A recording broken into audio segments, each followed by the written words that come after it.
YouTube, sorry it's been so long. So this video is going to be on Samhain Books. Little disclaimer, just because I like a book or I read books and what they say in them makes sense to me doesn't mean that it's necessarily going to make all that much sense to you. So even though I recommend a book, I recommend that you should not necessarily just go out and buy the book or don't buy the book, that you should read the reviews on it, or even go to like your local Borders or whatever bookstores you guys have. Read a couple random pages, and if it's something that makes sense to you, then yeah, you pick it up and read it. If it doesn't, put it back and don't get it, you know? So the first one, and I talk about this book a lot, is the Solitary Wicca for Life, a complete guide to mastering your own craft on your own. So this book is not necessarily for people who are just starting out. It tells you the information and then expects you to come to the conclusions yourself. So if you're looking for a book that says, on this night at this time, do this, this is not the book for you. If you are looking for a book that has that little bit of information that you need to get you the push in the right direction, then yes, this is the book for you. For example, for Solitary Celebration for Samhain, the very first thing that I have to say is that it does not have rituals and things of that nature just laid out for you in this book, okay?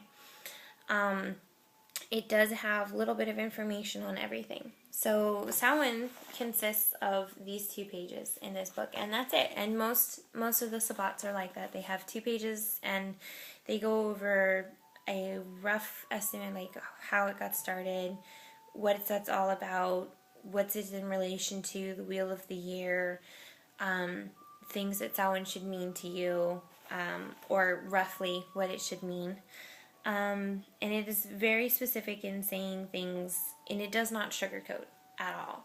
So the first one of my favorite lines in this book is, Samhain is not a time to fool around with Ouija boards or go roaming through cemeteries at night. Rather, it is a festival that allows you to examine our lives and say goodbye to those projects and people who are no longer with us. So, like I said, this book is amazing if you're ready for it. Some people don't like vague information, and then, well, not necessarily vague. That's the wrong word for it. Some people don't like not having books be like, here is an example of a ritual. You know, this just doesn't have it. But this book, awesome. I read it constantly. I love this book, and I go back to it all the time. I've read it several times, and I just still can't get enough of it. So, still my top suggestion for those who are starting off in the solitary lifestyle. Now, the next 2 books, and the one that this video is mostly about, may offend some that are Silver Ravenwolf fans. I'm not so much a Silver Ravenwolf fan. She has a book or 2 that I do like. So her book is called Halloween, and it's got a cute cover. My kids absolutely love the cover. They think it's their book every time they see it. And she does go into spells and recipes, customs, and all of that stuff. And she touches on a bit of some pretty good information. She has a lot of spells, a lot of recipes in here, and it's pretty well laid out. The book is, I don't know, maybe it is a little more for younger ages. I'm not sure what her target market was, but so these are what the pages look like. They all have drawings and randoms throughout the book, which is fine. I like looking at pictures. I like seeing things. And she does go into the past and where our customs come from.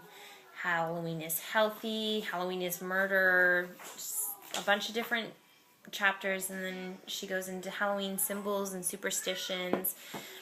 So this book is great if you love Silver Ravenwolf. I prefer this one. right here. And this is the cover right here. It's got pumpkin and candle on it. It's A Witch's Halloween, the complete guide to magic, incantations, recipes, spells, and lore. This book actually goes into a lot of detail about where Halloween comes from in different cultures and that kind of stuff. Let's see, grab a couple of things. So, Halloween, the beginnings.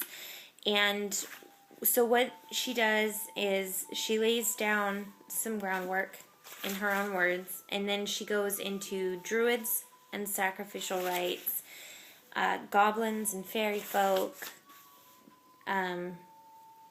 Caesar, the Roman Empire, Christianity versus paganism. She has actual quotes that people have said throughout the ages. Whoops, right there. This, to me, is, if you really want to get to know the Sabbat of Samhain, this is just a really good one. And she states that this book was not intended solely for pagans or Wiccans or witches. She actually did it as kind of like a more of an understanding book.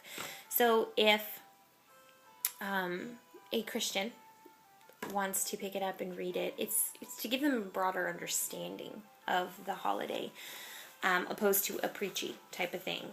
She also goes in to talk about the symbolisms behind Halloween, the broom, all that kind of stuff. Let's see, grab something. Okay.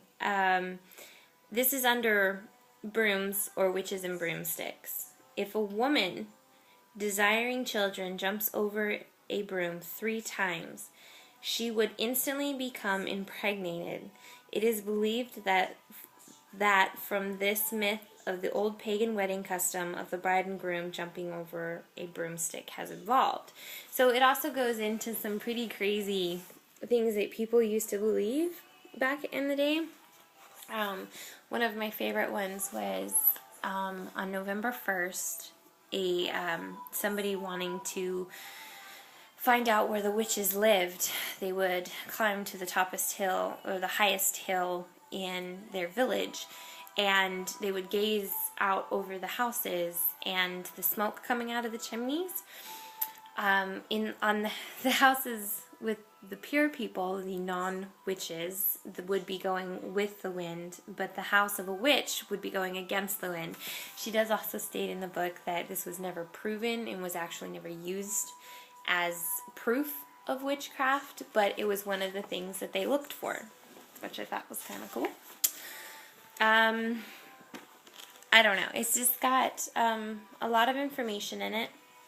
It does have recipes and those kind of fun things. It also has Halloween divination, myths behind them, things that you can do for them, like throwing a shoe. I've learned quite a bit of new stuff with this book. It was really fun to read it. And it seems like I always learn something new each time.